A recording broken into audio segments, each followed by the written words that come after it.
Good afternoon. Thank you for joining us. We have good news today.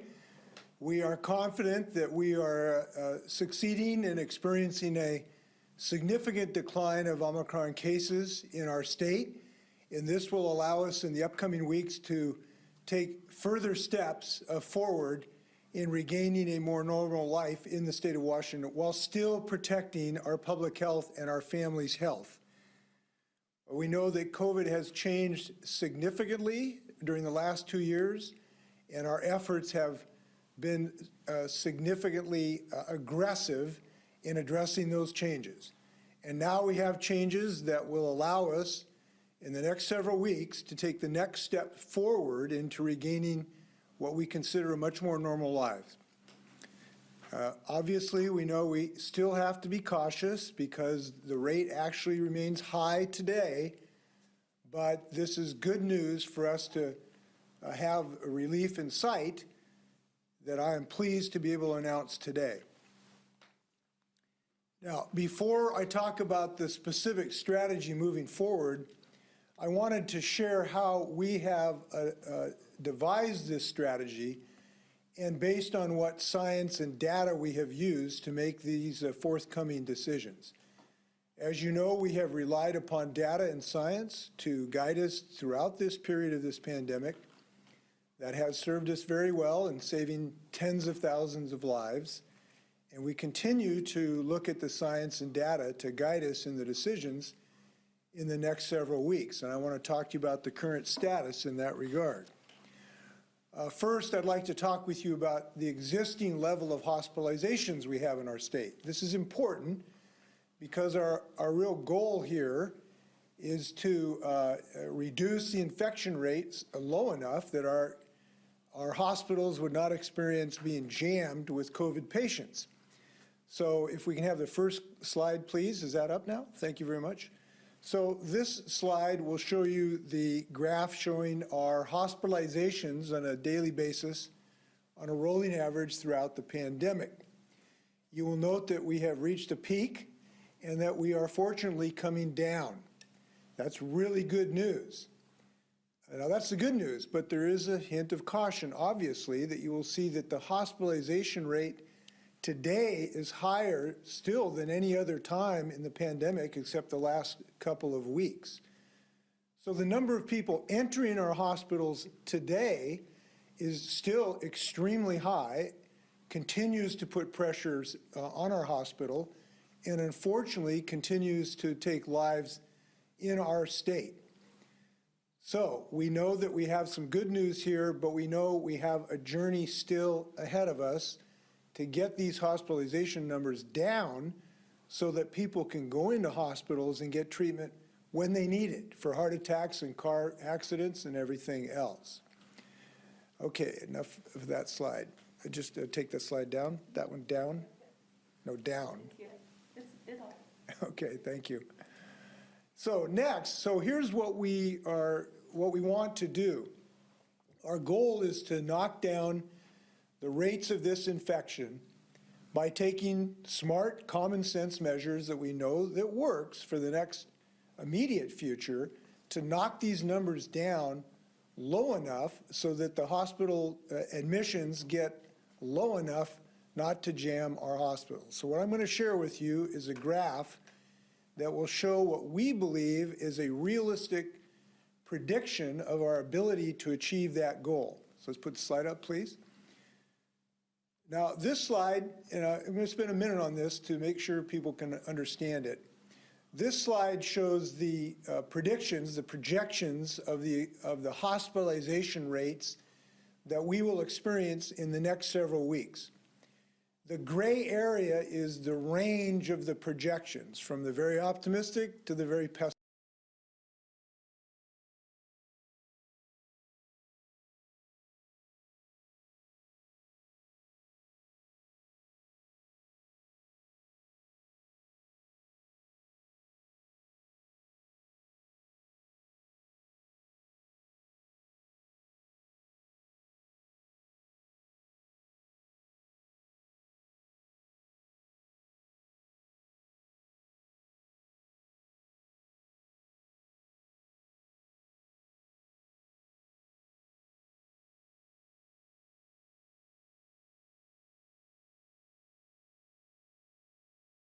that we will be able to maintain our hospitals in good shape.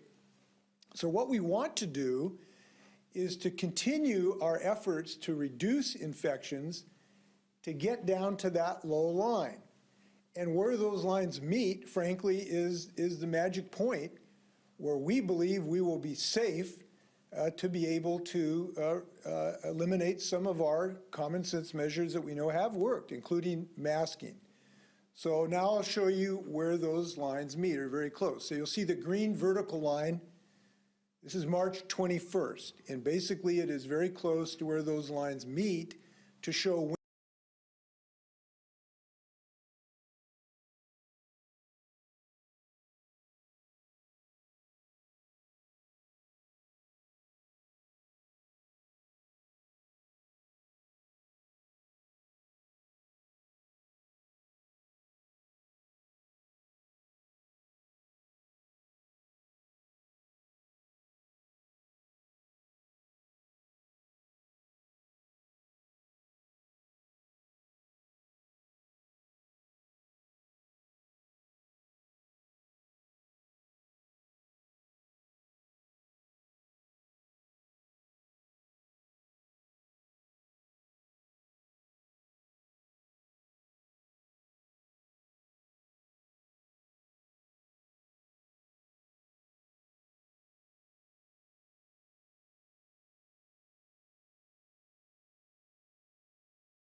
in outpatient, dental, long-term care, and correctional facilities. Obviously, that makes sense because these are places where people are very close together and have a lot of vulnerable people who are associated with healthcare delivery systems.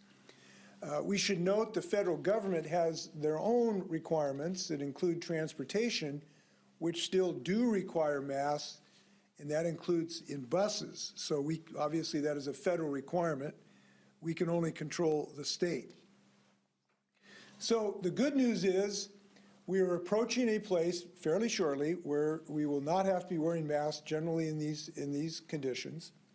And we think this is both good for our health and our education of our children and the total reopening of our economy. And we should be very pleased with the progress we have made. And I want to thank Washingtonians who have put us in a position to be able the total reopening of our economy, and we should be very pleased with the progress we have made. And I want to thank Washingtonians who have put us in a position to be able the total reopening of our economy, and we should be very pleased with the progress we have made. And I want to thank Washingtonians who have put us in a position to be able the total reopening of our economy, and we should be very pleased with the progress we have made. And I want to thank Washingtonians who have put us in a position to be able the total reopening of our economy, and we should be very pleased with the progress we have made. And I want to thank Washingtonians who have put us in a position to be able now. But I do understand the urgency, the desire, obviously, to do this today. It would not be safe to do this today.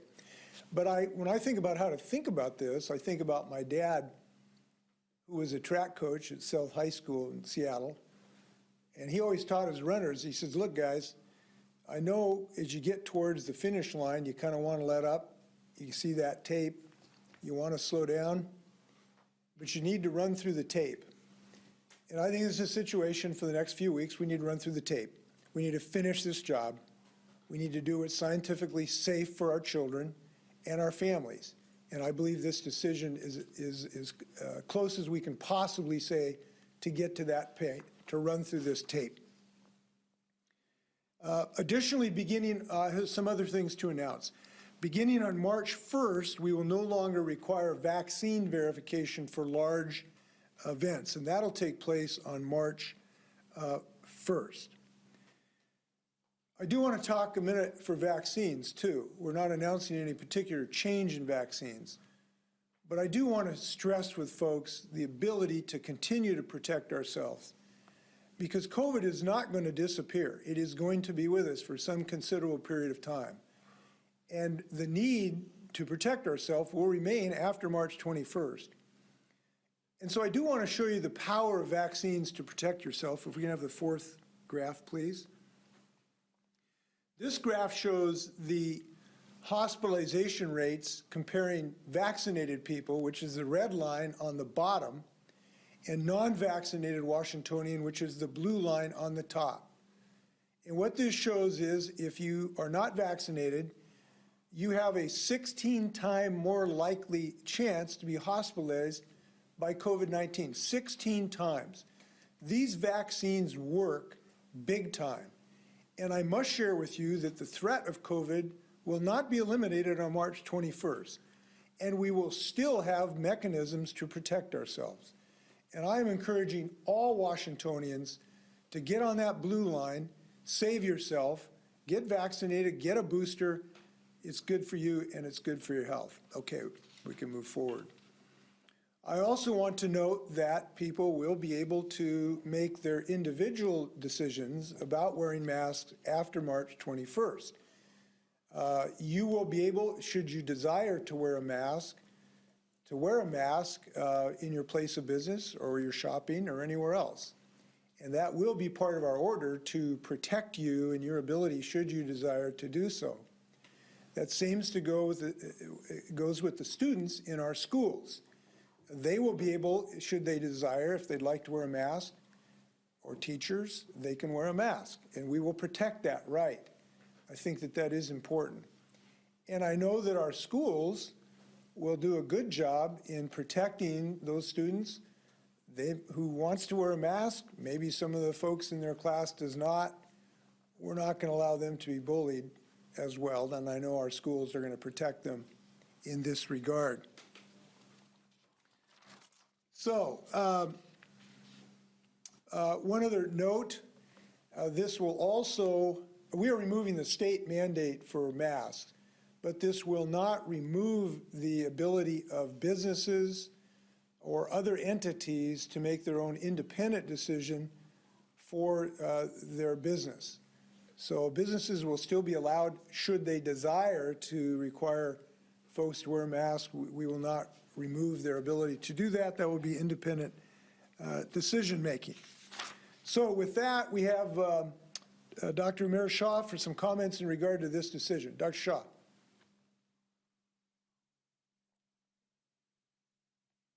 Governor, thank you. Thank you for your opening comments. And let me just also say that I too am hopeful for where this pandemic is going, both not just here in the state of Washington, but across the country. We're seeing the trajectory of cases that appears to be on the decline, and that obviously is good and welcome news for all of us. But I think more importantly, as Governor has mentioned, it's really the hospitalizations and the numbers that's decreasing as well that continues to be a number that we're all watching. And it's also something that is allowing for capacity to come back in the healthcare system. No doubt the healthcare system is still stressed in many ways, and it's going to continue to be so. We do want to continue to remind individuals in Washington to do all the things they can to be safe and also be able to assure that that healthcare system continues to have the capacity to take care of emergencies in particular. One of the things that the governor just highlighted, and I want to make sure to point out, is that the strong protection against severe disease is very much about vaccines. And we've been saying this for well over a year. Obviously, the additional message of not just vaccines, but boosters is critical. When we have over 72% of our population that's fully vaccinated and over 80% of our population that is eligible has had one dose, that really helps us in the state of Washington. But that still implies there are people who have not gotten vaccinated, that have not gotten their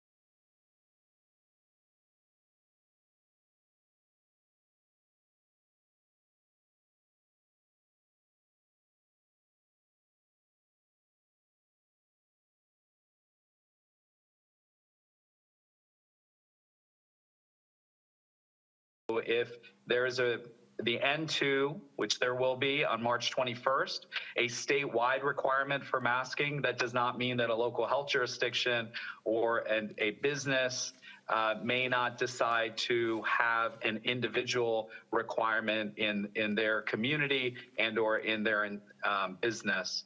So that's one part of it, but the other part is to be respectful to people.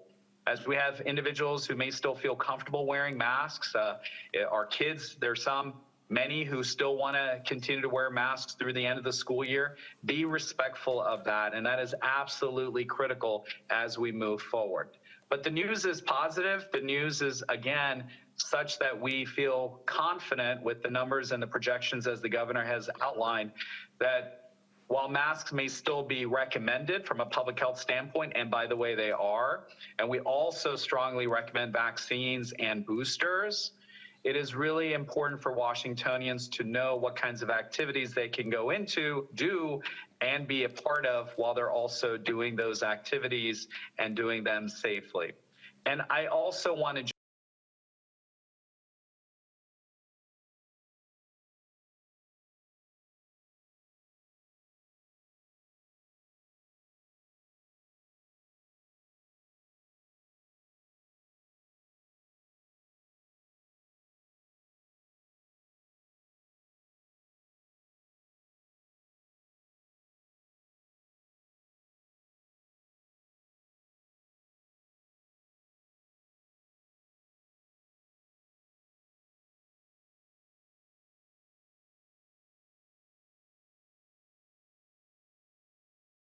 done everything they can to continue to be safe, and we want to continue to assure their safety as we move forward. So with that, Governor, I will turn it back to you and just say this is an incredibly important milestone for us in the state of Washington, and we're thankful that we're getting there.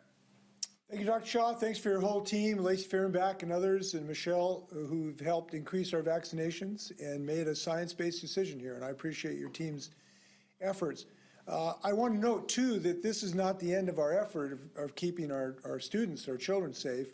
Schools will still be continuing doing smart things, using smart testing and the like to protect our children in school. And I'm glad about that. There will be some revisions of that in the near future, and I think schools will appreciate those when those happen. We now have our Superintendent of Public Instruction, Chris Rakal. Chris. Thank you, Governor. Thanks, everybody, for really being a part of this moment. 2 years ago, the governor and I stood before the people of the state of Washington, and on that fateful day announced that schools were closing in this state, and they closed in all states across the country. At 1.53 million children nationwide were not in in-person learning. From the 5-year-old to the 105-year-old, everybody had a part in a shared responsibility to each other. It involved face covering and distancing and hygiene and in some cases closures. The impacts have been broad, but we also became a state that rapidly addressed this in ways the country was envious of. Half the hospitalization rate per 100,000, half of the loss of life per 100,000. So I want to thank the governor and our partners in health and everybody else who through the duration of this kept health in the focus even as we continued to open. And I would remind folks that a year after that date, we said we're going to get back to in-person learning. And the end of that school year last year, we were 30% or more in person. Within 2 months, we announced that we would be fully in person this year, and we did open statewide in person. And only briefly have we had temporary closures of schools or reversions to remote learning. But all of that's because the science continued to allow us to open up more and continue to do what Washingtonians expected while we kept everyone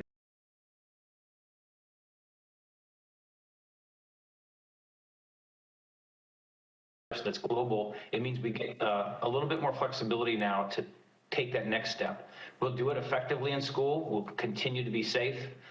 While folks will have the opportunity to wear masks if they choose, this takes the state mandate out of the way. And I think it's important for folks to recognize that together we got here. I also want to say a big thank you to all of our local health officials who have complicated jobs, our school board members. They're making decisions every day about our health. And before any of us knew what COVID was, those folks were making everyday health decisions in flu season and in mumps outbreaks and other significant public health risks. And much of this will go back to them. But they've been really hard working through all of this. They've been good partners, and we'll expect that to be the case going forward. To every teacher, student, superintendent, principal, school board member, thank you. These are tough moments, and it has had impact. An impact that we understood to be a reality when masks were really just one of the only things we had. But with subsequent vaccines, rapid testing, and what we know now about the ultimate science of this virus, we're at a pretty powerful moment here where we take another step to normalcy. So thank you, Governor. To everyone here, there's a lot more to follow. We'll follow up with school districts, but this is a big moment for us, and we take that next step at the response of the people of the state of Washington. And to our students, hang with us here till the 21st. Please wear those face coverings. It is the law. It's important that we keep that responsibility to each other, that we maintain that expectation to look after one another. That's what got us to be one of the safest states through this whole pandemic, and that's what will carry us through. Thanks, everyone. Thanks, Chris. Thanks for your leadership. Following the law has continued ability to save lives as it has. And it has, as people have noted, you know, we have reduced deaths by tens of thousands of people because we have followed the science.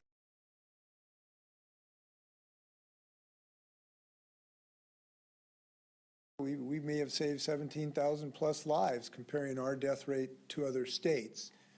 So science has done very well by us, and that's why we continue to hew to it as a guide. And we think that this is the right goal, which is to make sure that people can have hospitals that can care for them. And this is still a problem. Now, we have chosen a date for ending this mask mandate. I know that there are some people who feel that it should have been ended earlier. I also know that there's a lot of people who think it maybe is ending too soon, and everyone is entitled to their opinion about this. To those who think maybe it should end earlier, all I can tell you is we lost 1,000 people in January to this disease, 1,000 people. And when we make decisions, it seems to me we ought to have a recognition of how dangerous and deadly this disease still is after this period of time. And it cannot be allowed to blind us, the fact that we're making progress, to the fact that we are not where we need to be yet as a state to be safe. And to those who think it's done too early, I can tell you that I think we've demonstrated a commitment to safety and health in our state. And I am confident, based on this epidemiological evidence, that we will achieve our goal of making sure that we knock this disease down low enough where our hospitals can be safe. And that's a big deal. I've had 2 relatives in the last week who spent nights in a gurney in a hallway of an emergency department because there wasn't room in a hospital. I am confident we will get down to a place in the 3rd week of March where that will no longer be the case. So I ask everybody's continued commitment. I want to thank everybody who's pulled on the rope, because I know everybody has here, and I am glad to be able to take another step forward for the great state of Washington. With that, you may fire when ready, Gridley. Up first, we'll go to Rachel with AP. Go ahead, Rachel. Good afternoon. Governor, given your focus on that March 21st date based on the hospital admission projections, do you plan to lift the state of emergency around that time? And if not, when? And then separately, just a few moments ago, Governor Newsom announced that California would be shifting to an endemic approach to the pandemic, ramping up on things like surveillance of wastewater and increasing testing if a new variant is detected in order to avoid future mandates. So either for the governor or Dr. Shaw, what does our endemic plan look like? Well, the emergency order will not be lifted on March 21st. We do have to maintain it for several reasons. One, it needs to be maintained in part because it allows us to have access to federal funds, which is obviously very important. Second, there are things that will remain important, one of which is to guarantee that people have the right to wear a mask at work, and so that the employer can't order them to go maskless. That's important. We also have some important protections for our people in our medical facilities, our people in our long-term care facilities. Those folks will continue to be needed, protected. by some of these measures. There are also some measures in the school system that will continue, as I've indicated, to make sure that our children continue to be protected by having some testing requirements and the like for our school children. So it won't be, the emergency order itself will not be listed on March 21st, but an enormous step forward, because I think it is fair to say that the masking requirement in our places of work and in our schools has been a significant frustration to people, to all of us, and this is an enormous step forward, I believe, on this journey.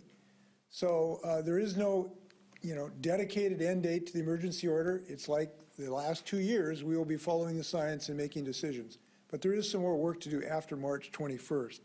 The issue on California, I'm not sure, I haven't seen the, what you're referring to. California continues, as of at least this morning, they have a mask requirement in schools. We were last advised that in late February, they'll make some decision as to when to lift it. If they did that this morning, that would be news to me. And that's similar to Oregon, which has, they will not lift their mask mandate till March 31st. Illinois, which has not lifted their mask mandate. New Mexico, Hawaii, a number of states, I think are heading generally in the same direction that we are. But I think and I've not heard what Governor Newsom said, but based on your question, this idea of thinking of how do we move to the next stage of this effort, that's a reasonable thing. We're making a step in that direction that's, I think, quite important, quite dramatic, and quite positive today. Dr. Shaw, do you want to add anything? Yeah, Governor, I think just a couple of things from where we are from a public health standpoint is really, again, we're shifting our prioritization, if you will, to especially those who are most vulnerable to outbreaks, to settings where we're very concerned, for example, a hospital or a long-term care, nursing home type of setting, but also really the tools that are really going to be and have been in the hands of our Washingtonian people. And so, Governor, as you had announced with the masks and the at-home tests, these are tools that really allow for people to do just what you're hearing in other states, which is this opportunity to take the guidance that we have been giving and use that guidance with tools to be able to move forward to protect themselves and to know how to protect themselves and the people around them. So I think that is the shift that we in public health are making. And then the last thing I would say is that we should be very proud in the state of Washington of our surveillance activities from, even detecting Omicron, for example, or other variants. And that biodetection, that enhanced surveillance, including with wastewater or other tools, those are the kinds of tools that we also are looking at, pivoting to, shifting to, and really reminding ourselves of the importance of those tools from a public health standpoint as we move forward. So just wanted to add that, Governor. Yeah, and if I just dovetail on that, there's one thing I hope does not happen as a result of this new decision, and this is forward progress. I certainly hope it doesn't diminish people's understanding of how important these vaccines are. We do have to recognize, even after we've made this great progress, this is going to remain a deadly disease. And I know too many people, I've gone to too many memorial services for people who've died, not to understand that vaccine is still a really, really good idea, and I hope people will concentrate on that. By the way, Rachel, thank you. You have not inaccurately reported what other states are doing. Some of our great media outlets have. They've reported many states have removed their mandates when they have not, but that's a small matter. Next question comes from Joe with the Seattle Times. Go ahead, Joe. Hello, two questions. First one for the governor. As we approach the 2-year mark since the start of the pandemic, how should residents feel hopeful that we're getting near the end, or what should they be thinking about this sort of next phase that we're going into? And then second question for the governor or state health officials. When the Omicron variant surge hit, we didn't have enough tests to respond very quickly and nimbly. So what are state health officials doing right now to prepare in case another variant of concern pops up? Dr. Shaw, you want to talk about that second one there first? Yeah, let me jump in, and Lacey, you can also chime in on this one. I think you're absolutely right that the tools are not just the at-home tests that are in the hands of Washingtonians. Remember, 3.5 million and counting for Washingtonians, but that does not include the 1 million going to schools and the other million going to local partners. So we're talking a significant amount of tests that are going into the hands of our community members. But also, in addition to that, it's really about community testing and ways that people can get tested if they need to. I think the key message as we've been watching this, and Governor and his team as well as our teams continue to watch a number of measures which we've been saying throughout this press conference, but one of those has been the demand. What is the demand for vaccines? What's the demand for boosters? What's the demand for community testing? And that community testing demand is also a measure. And so the good news is that if anyone across the state of Washington needs to get a vaccine, needs to get a booster, needs to make sure their child gets a vaccine or a booster, or needs to get a test, they can do that. That was not the case previously in previous phases of this pandemic. And that is why it's so important that we continue to make those tools available and also give the guidance on how those tools can be used. So Lacey, anything you want to add, and then we'll turn it back to the governor. Just will add that we have been trying to diversify the manufacturers that we use to procure supplies. In addition, the supply chain is loosening up a little bit nationally, so that is helpful, and wanting to make sure that we have availability of tests for schools, for communities, and for the public, and that quick reminder that there are tests still available on the Say Yes COVID Home Test website for Washingtonians that have not yet ordered one. So if you'd like a kit for your home, you can do that.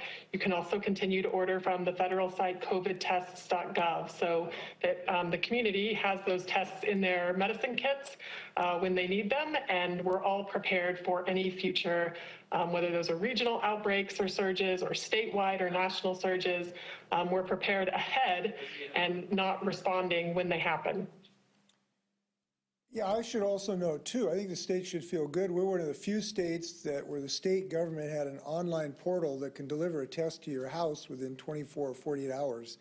That has been very appreciated by a lot of Washingtonians. And I think DOH did a great job and Amazon setting that up very, very quickly.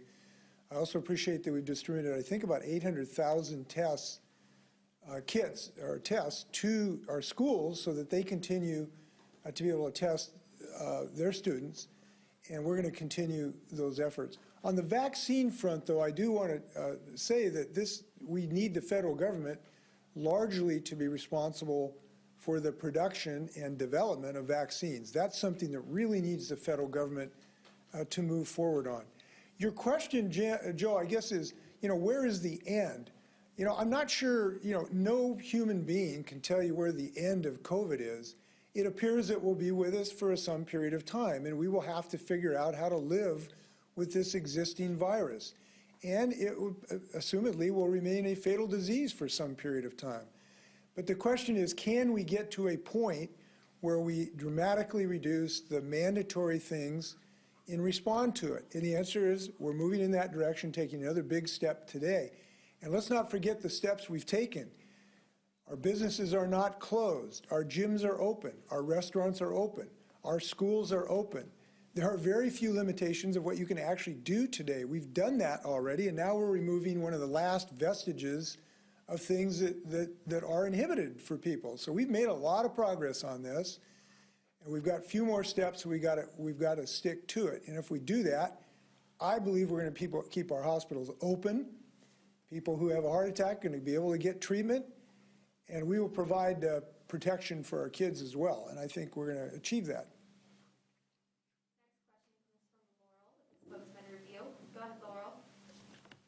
I have two questions. The first probably for Dr. Shaw. With lower vaccine rates and still higher case rates, how vulnerable are communities in Eastern Washington to further outbreaks as masks start to come off? Just wondering if you can address the risk of transmission there versus Western Washington. And then secondly, for Superintendent Rakedahl and possibly the governor, we've seen a number of school districts already discussing getting rid of masks regardless of state guidance. So can you just talk about what happens to those districts if they do decide between now and March 21st that they'll just remove masks regardless?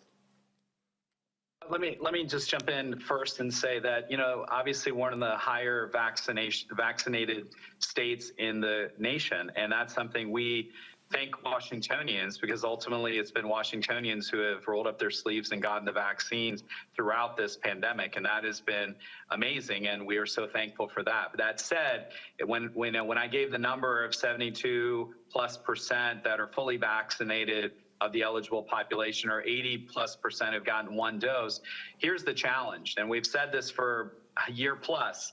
It is not that same percentage every part of our state, in every community, in every neighborhood. And that is the challenge. If we could get that percentage all the way through, we would be in a markedly different place. And so there are communities, even in high neighborhoods and higher vaccinated communities, that still have pockets where you don't have as much of the vaccinated in those very neighborhoods. So what that means is that we do want to watch and continue to monitor what's happening in places where the vaccination rates are not higher.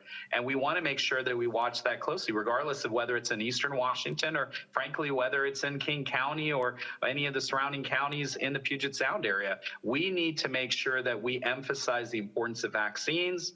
We emphasize the importance of boosters. We emphasize the importance of parents getting their kids vaccinated. And we also emphasize the layered approach for protection.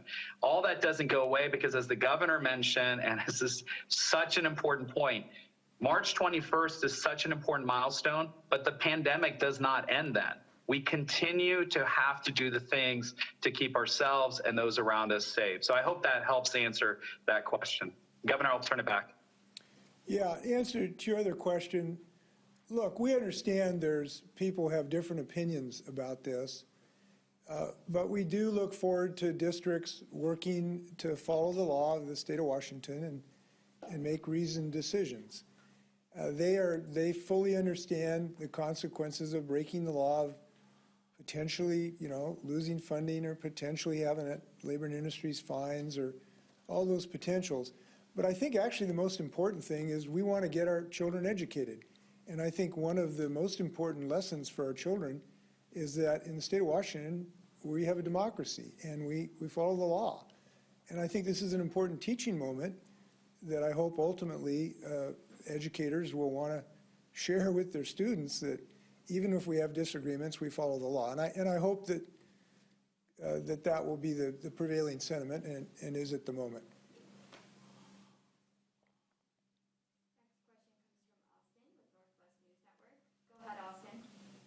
Hi, thanks. Governor, can you explain again the metric you were trying to show about hospitalizations? What is it you're trying to get to by March 21st? And as a follow-up, there's a lot of reasons why hospitals are full up, and it's not all because of COVID. There are patients who can't get out of the hospital. There's other factors leading to this. There will be some who feel like they're being penalized and have to wait more than 30 days for reasons that aren't about COVID, but about bigger problems in our hospital networks. Yeah, I'm not sure I understand your second question, Austin. If you're saying COVID's not a problem in our hospitals, I just think that's factually wildly inaccurate. The reason our hospitals have had a huge increase in people needing beds is because of COVID. I mean, I think that's very clear. So I'm not sure I understand what you're driving at. Every hospital will tell you that. And yes, we have a nursing shortage.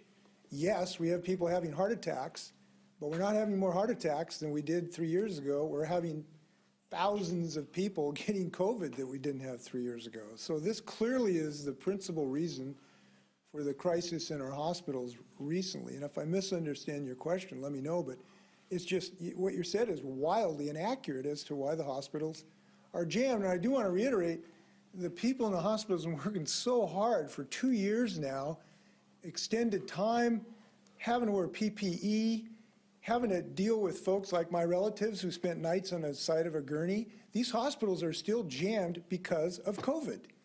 And we have to find a way to get our infections down where that will not have a resurgence, to come back to have this crisis in hospitals again. And they're still, to some degree, in a crisis mode at this moment. So to go to the to the scientific aspect of this. If we can put this graph up again. Okay, so I'm going to walk through this again. I think this is a very important one, and I appreciate your question. First, let's talk about the goal. The goal is to get the hospital admission rates down to 5 per 100,000, because at that level, we have done a rigorous assessment. At that level of hospital admissions, the hospitals will be able to have relatively normal functions at that level of admission. And so that's the goal.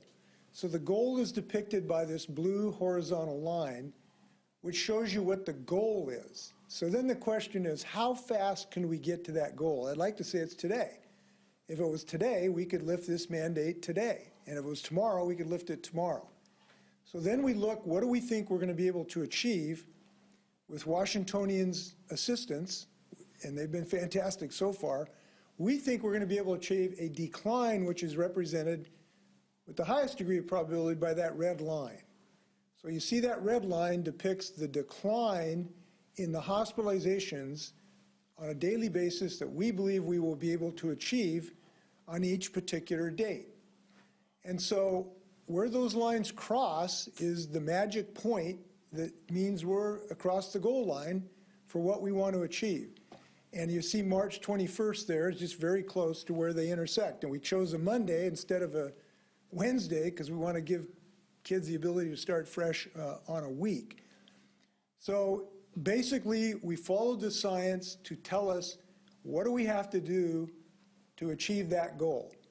I think it is a goal that is universally shared in the state of Washington. People want to be able to go to a hospital. We can take the graph down now. People want to go to a hospital and be able to get treatment. People don't want their 104-year-old relatives on a gurney out in the hallway for a couple nights. They really want hospitals to function, and we want to give them that. And the way to give them that is to keep this mask strategy in place for a few more weeks till we get down to that level. And I'm proud that we have some of the best epidemiologists in the world to help us design this system. So it's built on science, it's built on data, and it's built on health. Now, do you have any follow-up questions to that, Austin? No, and I wasn't suggesting COVID isn't a key factor in this, just that there's a lot of other factors at play, but I appreciate the explanation. I just want to be clear, are we at 30 per 100,000 about right now, and you're trying to get to 5 per 100,000, correct? I'm not seeing the graph right in front of me, so I can't remember the exact number. If the red line is at 30, yes. Yeah. Wherever the red line hits that vertical axis, is that 30, Candace? No, Dr. Shaw, what number would you think is most accurate? yeah, I think it's somewhere between that 10 and 20. If I'm reading this, it looks like it's closer to 20. It actually may be between 20 and 30, about 22, 23, something of that nature. And I just wanted to add, Governor, just two quick things. One is that, you know, it's a summation of information. This is the key one that we're watching, but it's also the declining cases that we're seeing across the state, which is also great. We're also seeing, we had seen an increase in deaths across Washington. That has also started to decline. And I do want to just make mention that as we do this, we continue to look at all this information and then come to what that projection is. Now, that doesn't mean that if we rise above that once March 21st passes, that we automatically will go and reinstate something, because then we need to continue to look at where we are in the healthcare system. But Governor, there's one other really good point that I just need to continue to emphasize, and a lot of people are missing this. This is really about this question about that Austin asked about COVID and COVID diagnoses. So I have a family member right now that is in the hospital. They're in for a reason that's not COVID. When the decision was being made for admission, that individual was tested. Unfortunately, that test came back negative. If that test had come back positive, it does not mean that individual was admitted for COVID-19. But here's what's really important, Austin, that still, if that person test positive for COVID-19, the donning and doffing and the way the infection control that is required by the staff to handle that individual and the sanitation across the room and everything else, supplies, et cetera, that are required because that individual tests positive for COVID-19, that adds an additional burden to the healthcare system. That's what we're hearing from both our healthcare providers, from our nurses. We're also hearing that from the administrators in hospitals, and we're seeing it every single day. So it's not just, is it from COVID or with COVID or due to COVID? It's the fact that anytime you throw in COVID as part of the mix, it now adds a burden of care and infection control to the practitioner. And that is a huge piece that's not been covered. And that is something we're hearing every day from our hospital partners. There is, Thanks, Governor. Yeah, thank you. There is something in Austin's question I want to note. It is correct. There are quite a number of things we can do and we have been doing to decrease the burden on hospitals. So we would like to be able to discharge people faster from the hospitals. You betcha that's been a challenge for us. That's why we've opened up dozens of new beds in our long-term care facilities on the state dime so that we can have a place for those people to go. We've put in the National Guard into our hospitals. We have had a federal contract where we have brought in any number of nurses and professionals to help in our hospitals. And long term, we have to increase the production of nurses and technical staff to be able to deal with long-term needs. So I just want to point out, yes, there are things we need to do, and we have been doing them. And that's why we've got over the apex and the worst parts of this hospital, but they are still stressed. By the way, as far as the date, I will send you, Austin, we'll put the date, I'll do a vertical line on today's date, and you'll be able to see where that is. I will send that to you. I'll share it with the press. Next question comes from Jerry with the Everett Herald. Go ahead, Jerry. Thank you very much for taking my questions. One question for Lacey and one for the superintendent. I was on the dashboard from the Department of Health looking for the latest 14-day case rate. I found one, but it was only through February 3rd, so I wondered if you might be able to provide the latest 14-day rate for per 100,000. And then for Superintendent Ragdoll, could you go through some of the changes that schools will be encountering on the 21st? If I understand, things like the 3-foot required distance, social distance, that will no longer be required.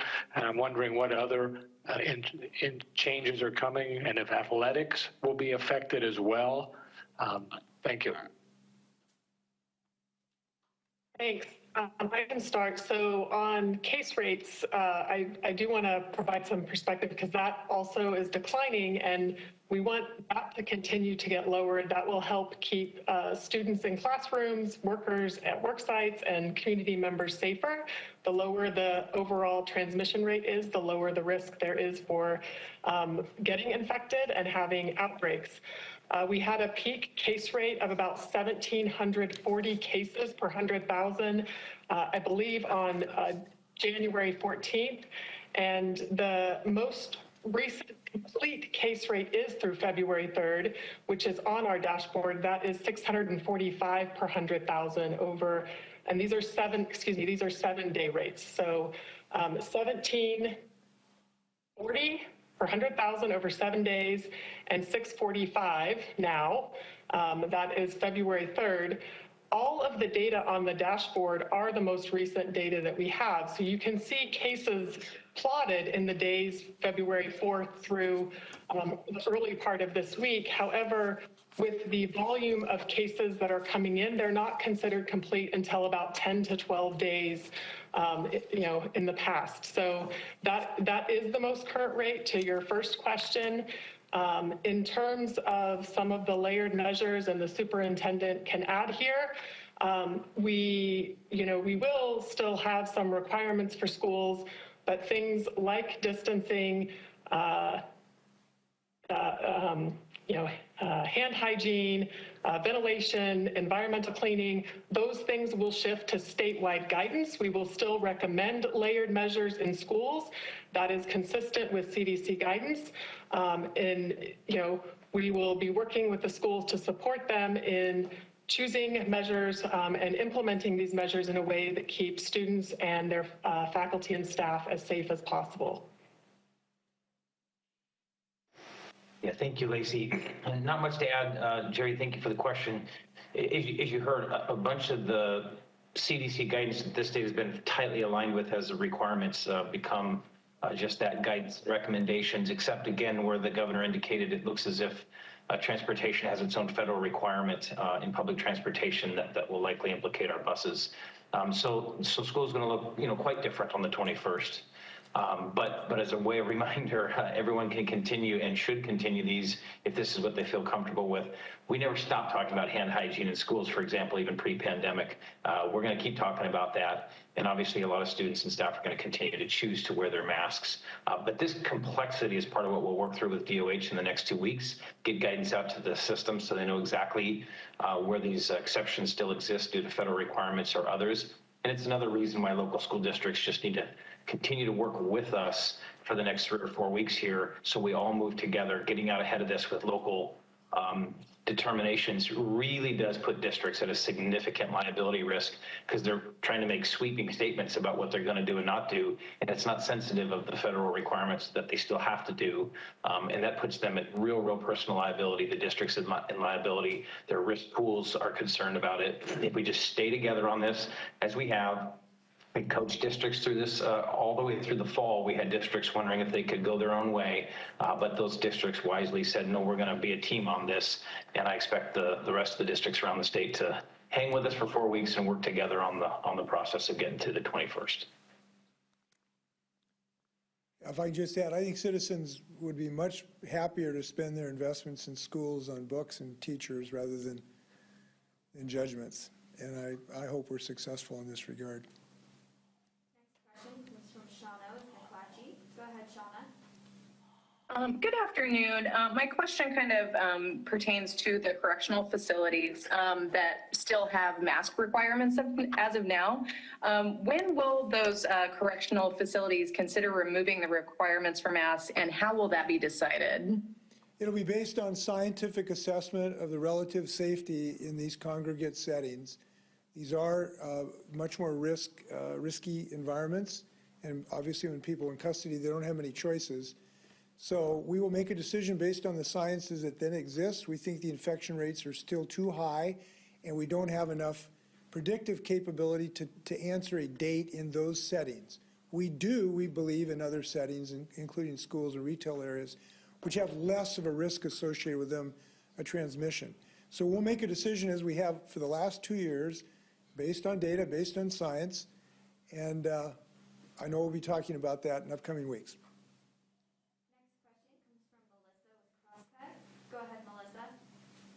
Hi, Governor. I guess I wanted to ask about the idea that businesses can still impose mask requirements that they want. Is lifting the requirement, but doing it so much in the future, having to more than a month till the requirement gets lifted, do you think that will create difficulties for businesses that do want to keep their mask mandates in place? And how do you propose they deal with customers who maybe say, hey, the governor lifted the mask mandate. I don't have to wear a mask. Expletive you. How should they deal with that? Well, this will be up to them. They will have freedom to make a decision of what works for themselves and their customers. And if they don't want to, have a frustrated customer on occasion, they may not have their own individual mandate. That's a decision that they will be free to make. We recognize their ability to make decisions for their own enterprises. So we are stepping back and allowing them to make decisions. And whatever decision they make, I hope that they will be as, genial and cautious and friendly as possible. I think the next few weeks is a time for all of us to try to find our inner grace while we get through the finish line here. Next question comes from Hannah with Cairo Radio. Go ahead, Hannah. Thank you. I have just quick 2 questions. First, for Dr. Shaw, probably.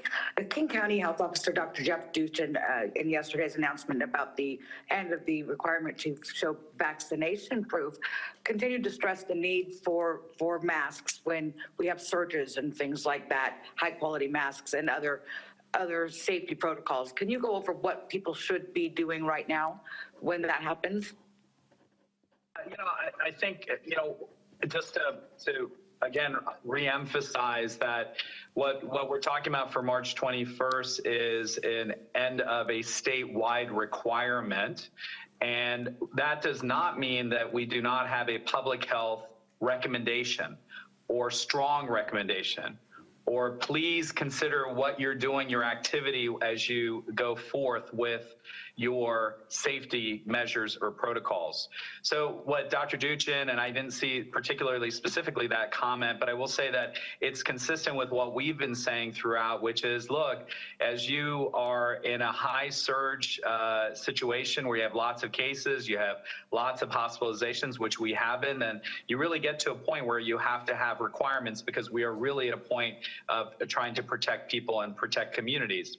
But when you get past that surge, when numbers start to look better, and as we showed with the graph, the actual projected numbers look better, then it gets to really people being smart about how they use that information and also what tools they use. So high quality masks are better than lesser quality masks. No mask is not as good as wearing a mask or a face covering. And then when you're in a crowded situation, a crowded setting, I'm not talking about a outdoor setting. I'm not talking about, where people are vaccinated or there's some vaccine verification happening or you yourself are vaccinated, boosted. I'm talking about in general, when you're around indoor crowded situations, be careful and wear the mask. And so, just because requirements aren't there, you still have an opportunity to protect yourself and those around you. This is particularly important for those who have chronic health conditions. Somebody who is on cancer treatment or getting steroids, or they have heart conditions, or they're elderly with other comorbidities. We really want to continue to emphasize to them to wear the face coverings as much as they can, especially in indoor crowded settings where they don't know what the vaccination status is of those around them. So what I'm saying, or what we at the state public health level are saying, and what you're hearing from a partner in the local level, is very consistent. Know what's happening, know the context, and take the appropriate action to protect yourself and those around you. I may note as well that local health authorities, as they have through this period, will have the ability to put their own mandates in if they make that decision. So we're not reducing the ability of local health districts to make the decisions that they think are appropriate in their communities.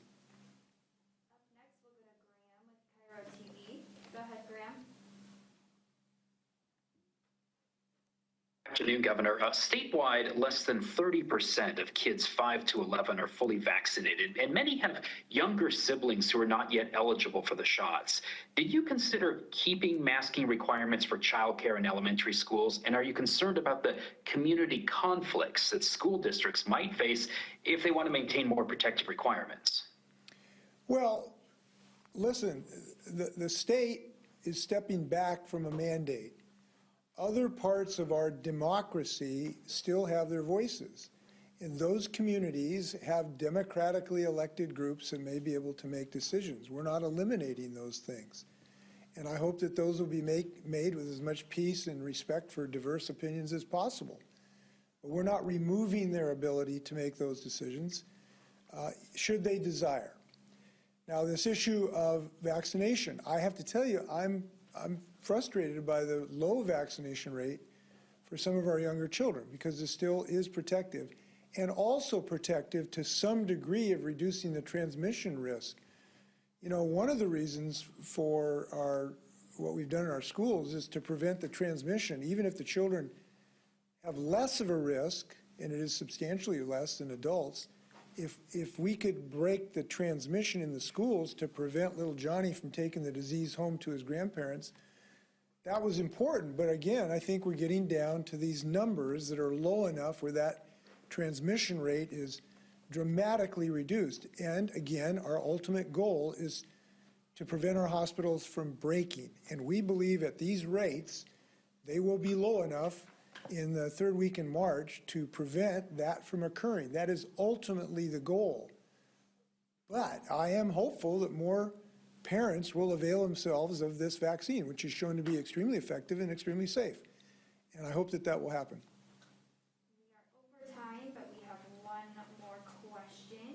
goes to Dory with Northwest Public Broadcasting. Go ahead, Dory. Thank you for taking my question. Why wasn't a county-by-county approach considered for the most scientific? Here in Eastern Washington, we have extremely low vaccination rates, and just 2 weeks ago, some of the highest rates in the nation. And we already have school districts refusing the mask mandates, and schools are closed here. So can we have those questions, both the governor and the superintendent, please? Thank you. Well, we have found that there isn't enough acuity between cities or counties, basically for one reason or another, to make that slicing and dicing the state up into all those subunits. It did not work as well. It created a lot of angst. Counties screaming bloody murder because somebody right across the river had a different view. The public did not accept that. They really could not understand it. So it was not tenable long term. And I also don't believe that the disparities will be long enough to really justify that. Fortunately, these numbers are going to come down statewide. They may come down at a little different rate, but in a relatively short period, meaning in the next 3 weeks, I think that we'll be in good shape in that regard. So we're moving forward on a statewide basis. I'll only add that obviously as you continue to make this transformation, as our state moves from really a tremendous unknown 2 years ago to significantly greater understanding of the research of the virus, all the mitigation strategies and what we've done to return to a normalcy here, you go back to conditions that were in place prior to this in many ways, and that is local health officials and other local jurisdictions can make these decisions on their own. If there is something in a significant outbreak in a rural county, those officials can make a different decision. As the governor said, the statewide mandates coming off, and that essentially means you do get more local in this. You do get more finite in it. But what's so unique about rural Washington and urban Washington and density or vaccination rates or access to hospitals is so variable that at this point it really is important that it come back to locals to make some determinations. And I think that's where certainly I landed. And obviously the governor's made a powerful decision here to remove the statewide mandate to recognize some of that. Yes. Just a comment on where we've been together. It's been quite a 2 years through the closures of our businesses and our jobs, through our difficulties in our schools, through the loss of almost 11,000 of our neighbors. We understand the difficulties all of us have had. It has been a long, long road. And I think that you may think of it as a marathon. I've never run a marathon. I respect those that do. But I know this about marathons.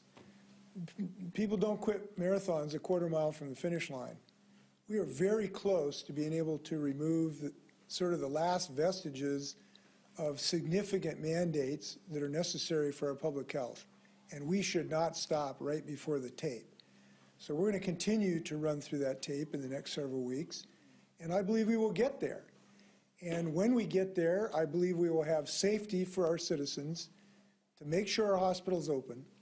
Our children will have now the ability to have a vaccine, which is almost universally available. They will be able to wear masks should they desire to wear masks, and we will have knocked down this virus to very, very low levels. So we're going to be in such a better shape in a few weeks. I am super pleased to be able to announce this, and I look forward to everybody being healthy. And congratulations to Cooper Kupp. Take care.